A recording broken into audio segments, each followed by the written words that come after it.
Hey guys, my name is Sid. Welcome to another tech review. These are the Play Go BH70 headphones. So these are made by a company out of India called Play. They're trying to compete with the likes of the Sony WH-1000 XM3s and the Bose Quiet Comforts 35.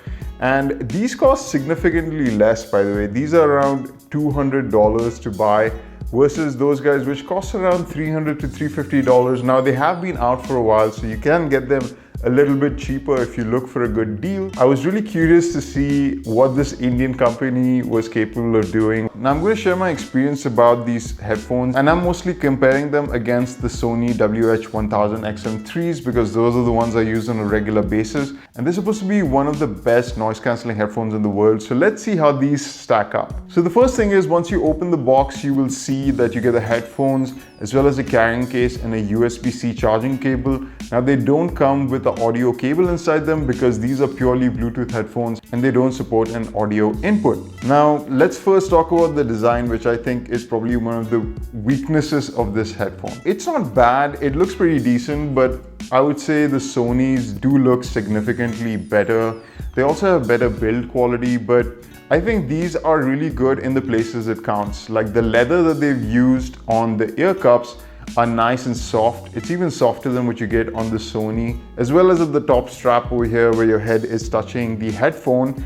It feels really nice and soft. In terms of comfort, I think they're even slightly better than the Sonys because they're a bit softer and the actual amount of space for your ear is a little bit bigger, so they do feel a little bit more comfortable to wear. Now, these do feel slightly heavier than the Sonys, just by a little bit. I feel like there are a few things that they could improve on these headphones. For some reason, I feel like this design element of this black, like horseshoe kind of thing that they have on the side of the headphones just doesn't feel as premium. So for example, this power button over here, I'm not sure if it's picking up on camera, but you can see the LED coming out through the seams of the button. It's the same case with the noise cancellation LED as well. If we're going to make a version 2, I'd focus more on the build quality of these things. Now in terms of features, this thing is giving you a lot of features in it.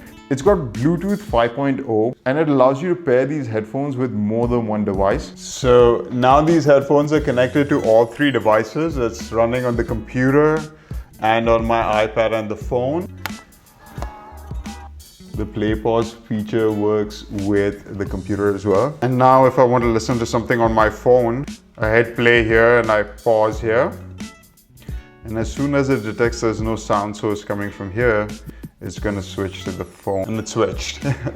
I wish the Sonys had it. I think it's one of the most irritating things about using the Sonys, having to pair it with each and every device that I have. The main difference I found is with the range. So I left my iPad in my living room, came to my bedroom, which might be about 20 feet away, and it was still working crystal clear. That's a big advantage of Bluetooth 5.0. You get the distance and better battery life. So the Sonys still have the older version of Bluetooth, whereas these get Bluetooth 5. The noise cancellation on this has been pretty amazing. So I tried playing a couple of different sounds on my computer, like airplane sounds and white noise and things like that, and tried to feel the difference between these and the Sony headphones. And I'll say that these are on par or just as good as the Sonys in terms of noise cancellation.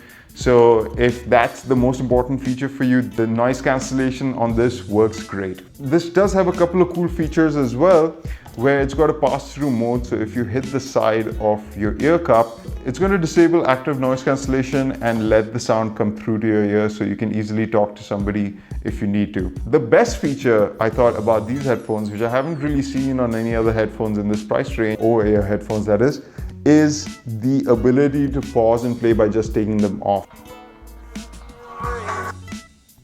And it's off now because I took them off and I put them back on. Love this feature. I'm so used to doing that with AirPods, where I can just remove one of my AirPods and the music automatically pauses. So if you see inside the ear cup, they actually have a little sensor over here that will detect when you're wearing it and it'll automatically start playing the music. It just started playing the music right now. Now, I much prefer this than double tapping and then taking off the Sony headphones.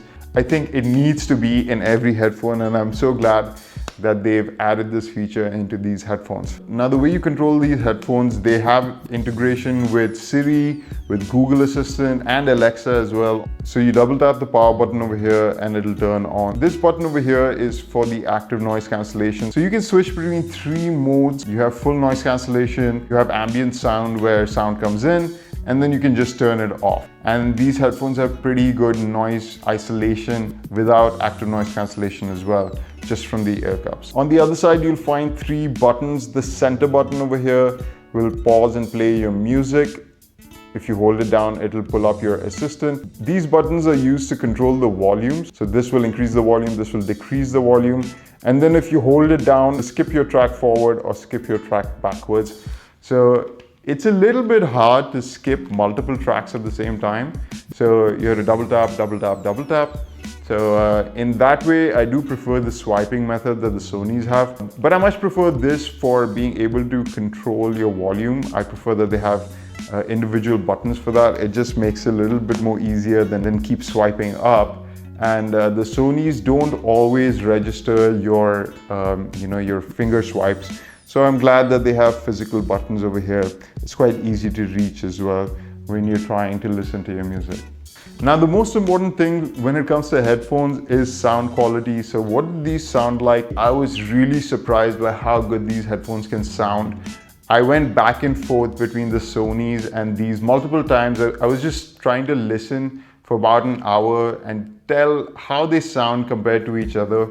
First of all, these headphones are about 30% louder than the Sonys. So the max volume on these gets really, really loud. Like, you don't find Bluetooth headphones going this loud usually. They also have a bit more bass than the Sonys. So you do get that thumping bass feeling when you have these on.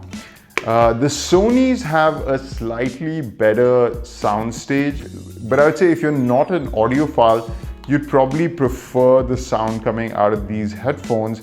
One, because the bass is really good, and 2, because the volume is really good, so you can crank it up all the way and have some really heart-pounding music.